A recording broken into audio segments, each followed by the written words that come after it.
Di bawah kepemimpinan dinasti Han mencapai puncak kejayaan. Wilayahnya membentang luas sekali, dan jalur sutra menjadi urat nadi bagi perdagangan dan seni serta ilmu pengetahuan yang berkembang sangat pesat. Inilah kisah Han Wudi, sang kaisar penakluk.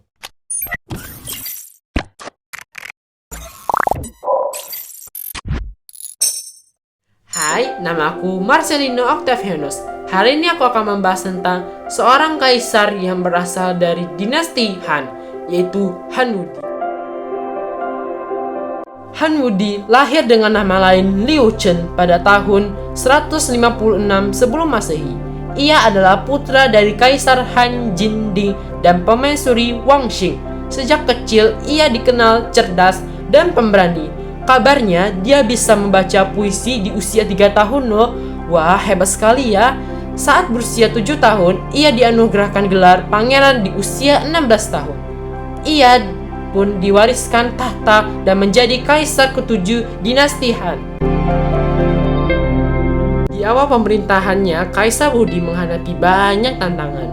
Pemberontakan dari para pangeran yang ingin merebut tahta, intrik dari keluarga kerajaannya haus kekuasaan, dan ancaman dari bangsa Xiongnu di perbatasan utara. Semuanya itu membuat posisinya sebagai kaisar muda menjadi sangat sulit. Kaisar Wudi dikenal sebagai ambisius dalam memperluas wilayah dinasti Han.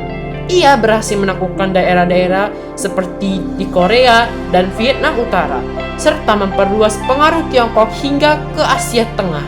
Nah, memperluas wilayah ini membuka jalur bagi sutra, rute perdagangan legendaris yang menghubungkan antara Tiongkok dan dunia barat.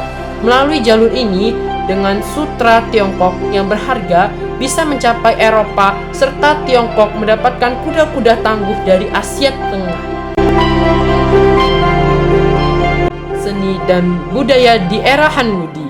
Di bawah pemerintahan Kaisar Han Wudi, Tiongkok tidak hanya maju secara militer dan ekonomi, tetapi mengalami masa keemasan dalam bidang seni dan budaya. Sang kaisar sendiri adalah seorang pelindung seni yang sangat hebat. Pada masanya, musik, sastra, dan puisi berkembang pesat. Banyak pujaan dan musisi terkenal muncul menciptakan karya-karya yang masih ada saat ini. Sejarah juga mendapatkan perintah khusus. Inilah masa di mana sejarawan besar seperti Sima Qing menulis karya momentumnya, mencatat sejarah agung Xinjing yang menjadi dasar bagi penulis sejarah Tiongkok selanjutnya. Han Wudi dikenal sebagai kaisar yang ambisius dan ambisi.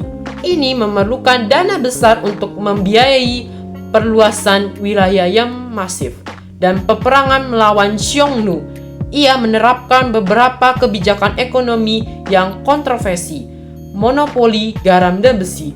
Salah satu kebijakannya paling penting adalah nasionalisasi industri garam dan besi pada tahun 119 sebelum Masehi.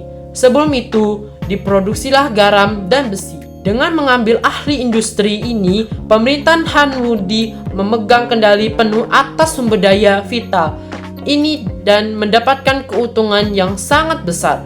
Meskipun meningkatkan pendapat negara secara signifikan, monopoli ini memberatkan rakyat kecil. Harga garam dan besi yang begitu tinggi. Ancaman terbesar bagi dinasti Han dari utara adalah konfederasi suku non-Maden Xiongnu. Mereka sering melakukan penyerbuan ke wilayah Han, menjarah dan mengganggu perdamaian Kaisar Wudi. Bertekad untuk mengakhiri ancaman ini, ia melancarkan serangkaian ekspedisi militer besar-besaran yang berlangsung selama puluhan tahun. Pasukan Han dipimpin oleh jenderal-jenderal tangguh seperti Wei Qing dan Hou Chungbing. Perang ini sangat mahal, melelahkan pengurus kas negara dan nyawa prajurit. Namun hasilnya adalah kemenangan besar bagi dinasti Xiongnu. Berhasil dipukul mundur dan kekuatannya melemah secara signifikan.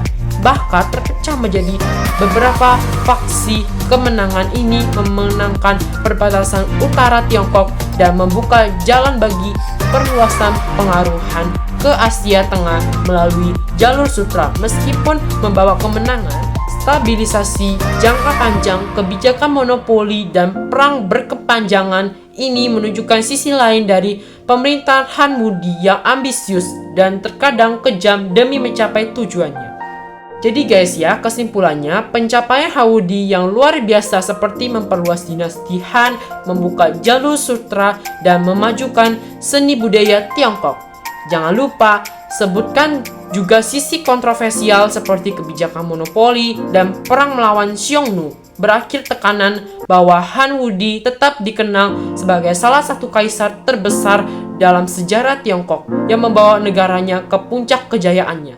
Jika kalian suka dengan video aku, jangan lupa like, subscribe, dan nyalakan notifikasinya.